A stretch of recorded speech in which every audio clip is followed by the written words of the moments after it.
ಎಲ್ಲರಿಗೂ ನಮಸ್ಕಾರ. ನನ್ನ ಹೆಸರು ಧನ್ಪಾಲ್ ಅಂತೇಳಿ. ನಾವೆಲ್ಲ ಶಾಸನ ತರಗತಿ ವಿದ್ಯಾರ್ಥಿಗಳು. ಶಾಸನ ತರಗತಿಯಲ್ಲಿ ನಾವು 4 ಜನ ಒಂದೇ ಸತಿ ಒಂದೇ ಕ್ಲಾಸಲ್ಲಿ ಓದಿದ್ದೀವಿ ಈ ಶಾಸನಗಳ ಬಗ್ಗೆ. ಈಗ ಮಂಡ್ಯ ಜಿಲ್ಲೆ KR ಪೇಟೆ ತಾಲೂಕು ತೆಂಗಿನಘಟ್ಟ ಎಂಬ ಗ್ರಾಮದಲ್ಲಿ ಬಂದಿದ್ದೀವಿ. ಇಲ್ಲಿ ಹೊಯ್ಸಳ ಕಾಲದ ಒಂದು ದೇವಸ್ಥಾನನ ರಿನಿವೇಷನ್ ಮಾಡ್ತಾ ಇದ್ದಾರೆ. ಇದಕ್ಕೆ ಧರ್ಮಸ್ಥಳ ಟ್ರಸ್ಟ್ ಕಡೆಯಿಂದ ಮತ್ತು ಗ್ರಾಮಸ್ಥರ ನೆರವಿನಿಂದ ಇದನ್ನು ಮತ್ತೆ ರೀಕನ್ಸ್ಟ್ರಕ್ಷನ್ ಮಾಡ್ತಾ ಇದ್ದಾರೆ. ಇಲ್ಲಿ ಕೆಲವು ವೀರಗಲ್ಲು ಮತ್ತು ಈ ದೇವಸ್ಥಾನ ಕಟ್ಟಿರುವ ಬಗ್ಗೆ ಒಂದು ಶಾಸನ ಇಲ್ಲಿದೆ.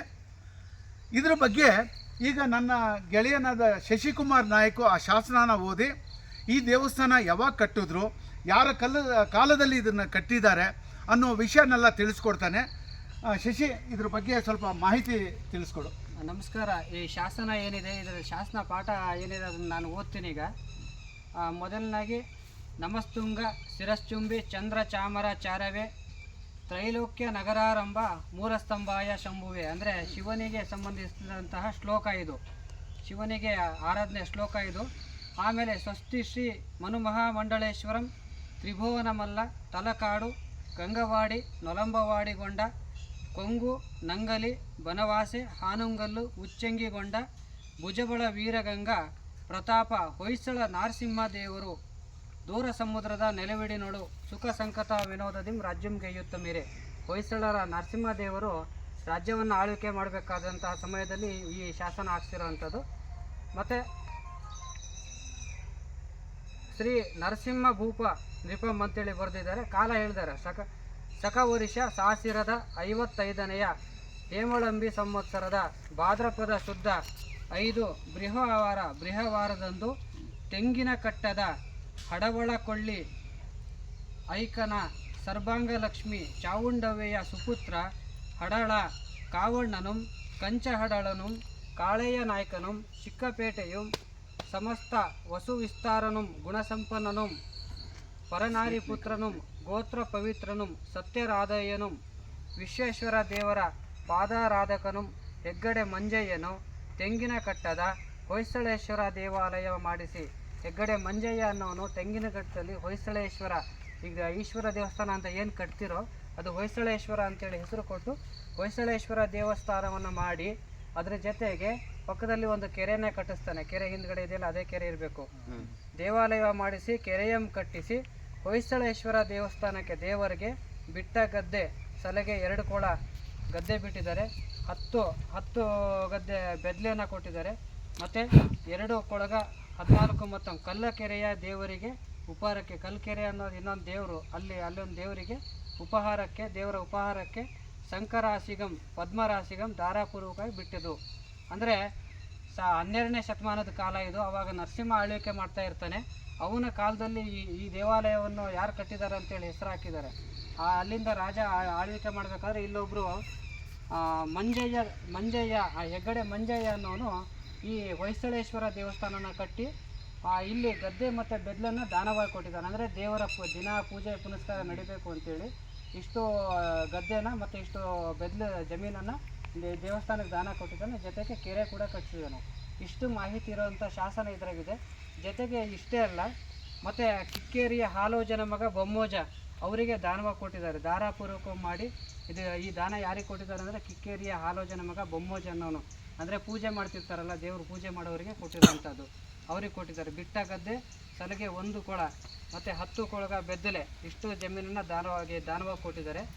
ಈ ಧರ್ಮವನ್ನು ಪ್ರತಿಪಾಲಿಸಿ ನಡೆಸುವುದು ಸಾಮಂತು ಕೋಟೆ ಸಾಮಂತನು ಈ ಧರ್ಮಂ ಕೆಡಿಸಿದರೆ, ಅಂದರೆ ಈ ಶಾಸನ ಏನಾದರೂ ಹಾಳು ಮಾಡಿದರೆ ಅಥವಾ ಕೊಟ್ಟಂಥ ದಾನನ ಯಾರಾದರೂ ದುರುಪಯೋಗ ಪಡಿಸ್ಕೊಂಡ್ರೆ ಅವರು ಗಂಗೆ ಕುರುಕ್ಷೇತ್ರ ವಾರಣಾಸಿಯಳು 7 ಕೋಟಿ ಮುನೀಂದ್ರರಂ ಕವಿಲಯಂ ಗುರುರಂ ಬ್ರಾಹ್ಮಣರಂ ಕೊಂದ ದೋಷಕ್ಕೆ 5 ಅಂದರೆ ಇದನ್ನೇನಾದರೂ ಹಾಳು ಮಾಡಿದರೆ ನೀವು ಗಂಗೆ ವಾರಣಾಸಿ, ಈಗೇನು ನಾವು ಕುರುಕ್ಷೇತ್ರ ಅಂತ ನಾವು ಪವಿತ್ರ ಪುಣ್ಯಭೂಮಿ ಅಂತ ನಾವು ಹಿಂದೂಗಳು ನಾವು ನಂಬಿದ್ದೀವಿ, ಅಲ್ಲಿ 7 ಕೋಟಿ ಮುನಿಗಳನ್ನು ನಾವು ಕೊಂದ ಪಾಪ ಅಂತ ಬರುತ್ತೆ ಅಂತೇಳಿ ಹೇಳಿದ್ದಾರೆ. ಅದೇ ನಾವು ಇದನ್ನು ಕಾಪಾಡಿದರೆ ನಮಗೆ ಅಷ್ಟು ಪುಣ್ಯ ಬರುತ್ತೆ. ಗಂಗೆ ವಾರಣಾಸಿ ಕುರುಕ್ಷೇತ್ರದಲ್ಲಿ ನಮಗೆ 7 ಕೋಟಿ ಮುನಿದ್ರಗಳನ್ನು ನಾವು ಸೇವೆ ಮಾಡಿದಂಥ ಪುಣ್ಯ ಬರುತ್ತೆ ಅಂತೇಳಿ ಇದನ್ನು ಹಾಕ್ಸಿರುವಂಥ ಶಾಸನ ಇದು. 12ನೇ ಶತಮಾನದಲ್ಲಿ ದೇವಾಲಯ ಕಟ್ಟಿ ಕೆರೆ ಹಾಕಿಸಿರುವಂಥ ಶಾಸನ ಇದು. ಆ ಮಾಹಿತಿ ಪೂರ್ತಿ ಕನ್ನಡ ಅಕ್ಷರ, ಕನ್ನಡ ಲಿಪಿಯಲ್ಲಿ, ಕನ್ನಡ ಭಾಷೆಯಲ್ಲಿ ಬರೆದಿರುವಂಥ ಶಾಸನ ಇದು. ನೋಡಿ, ಈಗ ಇದುವರೆಗೂ ನಿಮಗೆ ಈ ದೇವಸ್ಥಾನ ಯಾವಾಗ ಕಟ್ಟಿದ್ರು ಏನೋ ಅನ್ನೋ ಮಾಹಿತಿ ಇರಲಿಲ್ಲ. ಈ ಶಾಸನದಿಂದ ಒಂದು ದೇವಸ್ಥಾನ ಕಟ್ಟಿರೋ ಬಗ್ಗೆ, ಒಂದು ಕೆರೆ ಕಟ್ಟಿರೋ ಬಗ್ಗೆ, ಕೆರೆ ಕೆಳಗಡೆ ಇವಾಗ ದೇವಸ್ಥಾನಕ್ಕೆ ಪೂಜೆ ಪುರಸ್ಕಾರ ಮಾಡಬೇಕಾದ್ರೆ ಹೂ ಬೇಕಾಗುತ್ತೆ, ಎಣ್ಣೆ ಬೇಕಾಗುತ್ತೆ, ಪ್ರಸಾದ ಮಾಡಬೇಕಾಗುತ್ತೆ. ಇದಕ್ಕೆ ಖರ್ಚಿಗೆ ಯಾರು ಕೊಡೋದು? ಅದಕ್ಕೆ ಕೆಲವು ಜಮೀನನ್ನ ದೇವಸ್ಥಾನಕ್ಕೆ ದತ್ತಿ ಬಿಟ್ಟಿದ್ದಾರೆ. ಅದರಲ್ಲಿ ಬರೋ ಫಸಲಿನಿಂದ ಈ ಎಲ್ಲ ಪೂಜಾ ಪುರಸ್ಕಾರಗಳು ಮಾಡ್ಕೊಂಡು ಹೋಗಬೇಕು ಅಂತೇಳಿ ಶಾಸನದಲ್ಲಿ ಬರೆದಿದ್ದಾರೆ. ಯಾವುದೇ ದೇವಸ್ಥಾನನ ಹಾಳು ಮಾಡಿದ್ರೆ ಏನೇನು ಪಾಪ ಬರುತ್ತೆ ಅನ್ನೋದು ಬರೆದಿದ್ದಾರೆ. ಅದನ್ನು ನಡೆಸ್ಕೊಂಡು ಹೋದರೆ ಪುಣ್ಯ ಬರುತ್ತೆ ಅಂತಲೂ ಬರೆದಿದ್ದಾರೆ.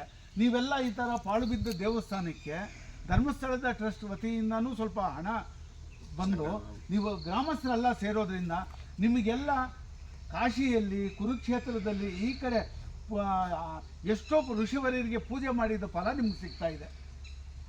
ನಾನು ಹೇಳೋದೇನೆಂದರೆ ಎಲ್ಲ ಗ್ರಾಮದಲ್ಲೂ ಅಷ್ಟೇ ಈ ಶಾಸನಗಳು, ವೀರಗಲ್ಲುಗಳನ್ನ ಸಂರಕ್ಷಣೆ ಮಾಡಬೇಕು. ಈ ಗ್ರಾಮಸ್ಥರನ್ನ ನೋಡಿ ಎಲ್ಲರೂ ತಿಳಿಬೇಕು ಅಂತೇಳಿ ಎಲ್ಲರಿಗೂ ಒಂದು ಧನ್ಯವಾದಗಳು ಹೇಳ್ತಾ ಇದ್ದೀನಿ. ನಾವು ಈಗ ತೆಂಗಿನಘಟ್ಟ ಗ್ರಾಮಕ್ಕೆ ಬಂದಿದ್ದೀವಿ. ಈಗಾಗಲೇ ನನ್ನ ಗೆಳೆಯ ಶಶಿಕುಮಾರ್ ನಾಯಕು ಈ ದೇವಸ್ಥಾನ ಇಲ್ಲಿ ಕಟ್ಟಿರೋ ಬಗ್ಗೆ, ಯಾವ ಕಾಲಮಾನದಲ್ಲಿ ಅದನ್ನು ಕಟ್ಟಿದ್ದಾರೆ, ಯಾರು ಕಟ್ಟಿದ್ದಾರೆ, ಅದು ಕಟ್ಟಿದವರಿಗೆ ಏನು ಪುಣ್ಯ ಬರುತ್ತೆ, ನಡೆಸ್ಕೊಂಡು ಹೋಗೋರಿಗೆ ಏನು ಪುಣ್ಯ ಬರುತ್ತೆ, ಅದನ್ನು ಹಾಳು ಮಾಡಿದವರಿಗೆ ಏನು ಪಾಪ ಬರುತ್ತೆ ಎಲ್ಲನೂ ವಿಸ್ತಾರವಾಗಿ ಹೇಳಿದ್ದಾನೆ. ಈಗ ಇಲ್ಲಿ ಸುಮಾರು 4 ವೀರಗಲ್ಲುಗಳಿದೆ. ಅಂದರೆ ಈ ಗ್ರಾಮ ಸುಮಾರು 1000 ವರ್ಷಗಳ ಹಿಂದೆಯೇ ನಿಮ್ಮೂರು ಇತ್ತು ಅನ್ನೋದಕ್ಕೆ ಈ ಶಾಸನ ವೀರಗಲ್ಲುಗಳೆಲ್ಲ ನಿಮಗೆ ಸಾಕ್ಷಿಯಾಗಿ ನಿಂತಿವೆ ಇಲ್ಲಿ. ಅಂದರೆ ಆ ಕಾಲದಲ್ಲಿ ಇಲ್ಲಿ ಒಳ್ಳೆಯ ರಾಜರೆಲ್ಲ ಇದ್ದರು, ಅವರ ಸೈನಿಕರಿದ್ದರು, ಮತ್ತು ದೇವಸ್ಥಾನ ಕಟ್ಟುವಂಥ ಶಿಲ್ಪಿಗಳು ಎಲ್ಲರೂ ಇದ್ದರು ಅನ್ನೋದು ಈ ದೇವಸ್ಥಾನದಿಂದ ನಿಮಗೆ ಗೊತ್ತಾಗುತ್ತೆ. ಮತ್ತು ಈ ಊರಲ್ಲಿ ಅನೇಕ ವೀರರಿದ್ದರು. ಅಂದರೆ ಈ ಅಕ್ಕಪಕ್ಕ ಎಲ್ಲಾದರೂ ಯುದ್ಧಗಳು ನಡೆದಾಗ ಆ ಯುದ್ಧಕ್ಕೆ ಹೋಗೋದಕ್ಕೆ ಇಲ್ಲಿ ವೀರರಿದ್ದರು, ಮತ್ತು ರಾಜ ಪ್ರಮುಖರು ಇದ್ದರು ಅನ್ನೋದಕ್ಕೆ ಈ ವೀರಗಲ್ಲುಗಳು ಸಾಕ್ಷಿಯಾಗಿದೆ. ಇಲ್ಲಿ ಆ ಯುದ್ಧಕ್ಕೆ ನೋಡಿ, ಇಲ್ಲಿ ಈ ಶಿಲ್ಪದಲ್ಲಿ ಯುದ್ಧಕ್ಕೆ ವೈರಿಗಳು ಬಂದಿದ್ದಾರೆ, ರಾಜ ಬಂದು ಯುದ್ಧಕ್ಕೆ ಹೋಗಿದ್ದಾನೆ. ಈ ರಾಜನ ಹಿಂದೆ ಈ ಆಯುಧಗಳೆಲ್ಲ ಅವನಿಗೆ ಸಪ್ಲೈ ಮಾಡೋದಕ್ಕೆ ಸೇವಕ ಇದ್ದಾನೆ. ಈತ ರಾಜನೇ ಅಂತ ಹೇಳೋದಕ್ಕೆ ಕುದುರೆ ಇದೆ ಮತ್ತು ಛತ್ರಿ ಇದೆ. ಅದರಿಂದ ರಾಜ ಪ್ರಮುಖ ಅನ್ನೋದು ಇದರಿಂದ ಗೊತ್ತಾಗುತ್ತೆ. ಈತ ಯುದ್ಧದಲ್ಲಿ ಸತ್ತೋಗ್ಬಿಟ್ಟ ಮೇಲೆ ಆತನಿಗೆ ಒಂದು ಗೌರವ ತೋರಿಸ್ಬೇಕಲ್ಲ, ಅದಕ್ಕಾಗಿ ಈ ವೀರಗಲ್ಲು ಹಾಕಿರೋದು. ಈ ಮಧ್ಯಭಾಗದಲ್ಲಿ ಅಪ್ಸರೆಯರು ಬಂದು ನೋಡಿ, ಇಬ್ಬರು ಅಪ್ಸರೆಯರು ಸ್ವರ್ಗಕ್ಕೆ ಕರ್ಕೊಂಡು ಹೋಗ್ತಾ ಇದ್ದಾರೆ. ಸ್ವರ್ಗ ಅಂತಂದರೆ ಇವರು ಶೈವ ಇದಕ್ಕೆ ಸೇರಿರೋದ್ರಿಂದ ಇಲ್ಲಿ ಕೈಲಾಸದ ಚಿತ್ರಣ ಇದೆ. ಒಬ್ಬ ಯತಿಗಳು ಲಿಂಗಕ್ಕೆ ಪೂಜೆ ಮಾಡ್ತಾ ಇದ್ದಾರೆ. ಈ ವೀರನ್ನ ಈ ಕೈಲಾಸದಲ್ಲಿ ಅವನ್ನ ಕರ್ಕೊಂಡೋಗಿ ಕೈಲಾಸದಲ್ಲಿ ಇದ್ದಾರೆ. ಅಂದರೆ ಏನು, ಗೆದ್ದರೆ ರಾಜಲಕ್ಷ್ಮಿ ಸಿಗುತ್ತೆ, ಸತ್ತರೆ ವೀರ ಸ್ವರ್ಗ ಸಿಗುತ್ತೆ.